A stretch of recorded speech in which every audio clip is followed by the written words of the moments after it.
How you doing? Ricky at Saltwater Addicts. So, after that crap winter we've had, with all the strong winds and the rain and whatnot, my workshop decided to have a bit of a bad leak, so we've not really done much. So, I've just done this. I'll turn it around and show you. Just built a little shelter out of some plastic sheeting, ready to paint my Sea Hog Samurai Super V. So the last video we've done was how to gel coat, I do believe. But this one, it's going to be a how to paint over gel coat. So we'll go around it and show you what we've done. Right, tools for sanding. I've just used a orbital sander. I think I got that one from Screwfix, and I've gone for 320 grit. A lot of people say using like top coat paint, not gel coat but paint, tend to go with 500 grit. They run the risk of seeing the scratch marks through the paint. But I'm fairly confident because I've used an orbital sander, not done it by hand, and I know the paint I've got is pretty good. So I'm going for mechanical key on the side of it. So I've gone for 320 grit over that with the orbital sander, and all I've done is mask the top, mask the bottom, then I've hit the boat all the way around with 320 grit. I'm not going to town on this boat, so there's a few little scratches and bits left on it, but for me that's going to be good enough. Right, go on to the next stage. Right, next stage, panel wipe. If you've seen the last video, just remember when you're doing panel wipe you want two rags. Wet one for putting on, and then another one, dry one, for taking off. The panel wipe leaves a little residue on the bodywork, which you don't want, so as they say, wax on, wax off. I'll get the panel wiping done and come back and we'll go to paint mixing.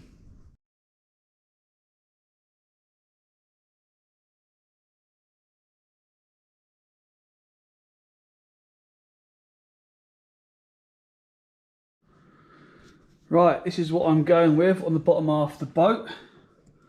Gone for a NATO black direct gloss. It's a 2-to-1 mix, 10% thinner. So looking at this, I've never used it before. I'm told it's a polyurethane marine paint designed to go straight onto GRP. So it says mix and leave for 15 minutes before spraying. It's the hardener and the universal thinner. So I'll go and get my paint cups, get a few litres of this mixed up, and then we'll come back to it. Right, paint's mixed. I've had the heater going for the last 15 minutes while the paint does its thing.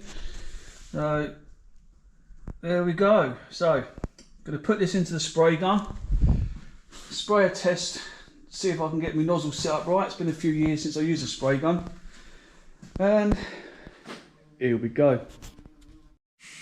Right, time to paint. Wish me luck.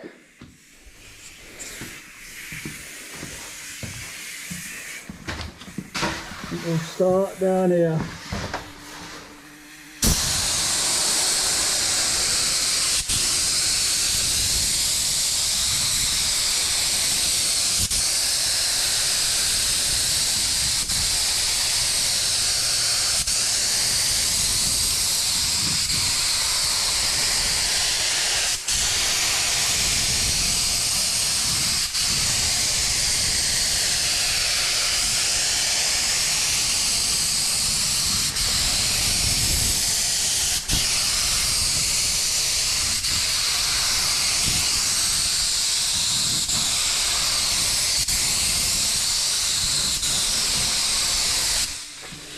Right, well I can't concentrate and hold the camera, so we'll come back in a minute. Right, excuse the fumes for a minute. So you can see the finish on that lighting shit. Let's go on the other side.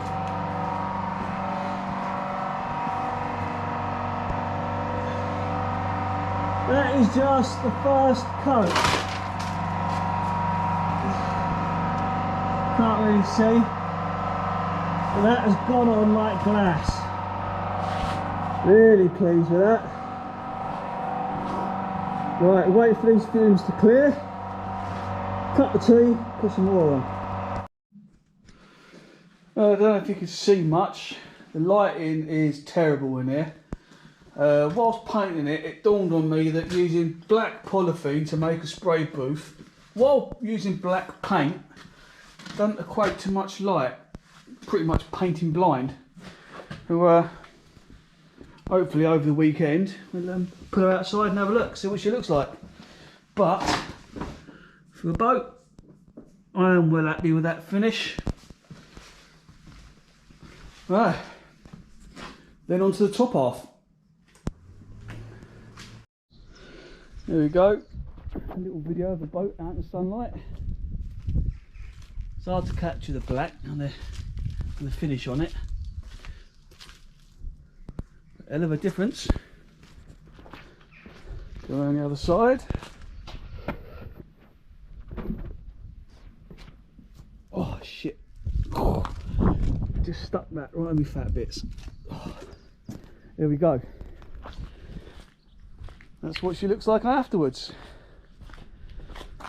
Just ready for the new anti-foul, which will be a matte black on the bottom. Get the top fresh coat of white paint on that.